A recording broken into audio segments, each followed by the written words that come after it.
Hello guys, আসসালামু আলাইকুম। আশা করি ভালো আছেন। আমি আপনাদের দেখাবো কিভাবে এটিএম বুথ থেকে মোবাইল ব্যাংকিং এ টাকা তুলতে হয়। এখানে আমার রকেট অ্যাকাউন্ট অপশন আছে, এই অপশনে আমি ক্লিক করব। ক্লিক করার পরে এখানে দুইটা অপশন আছে, একটা হচ্ছে ফরম অ্যাকাউন্ট আর একটা হচ্ছে ফরম সিক্রেট নং। আমি এখন ফরম অ্যাকাউন্টও দিব। দেওয়ার পর এখানে নাম্বার অপশন আছে, নাম্বার দিব 12 সংখ্যা নাম্বারটি দিতে হবে আপনার রকেটে। তারপর এখানে কারেক্টে দিতে হবে।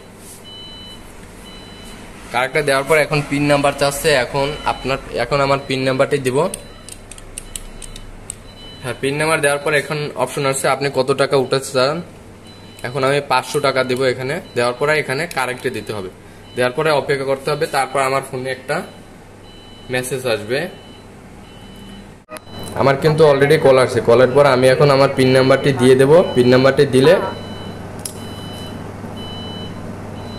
দিলে আমার কিন্তু টাকা কিন্তু এখন বের হয়ে আসবে। এখন কিন্তু আমার টাকাটি বের হয়ে আসবে। এখন আমার কিন্তু টাকাটি বের হয়ে আসছে। এরকম আপনি চাইলে আপনি এরকম বের করতে পারেন।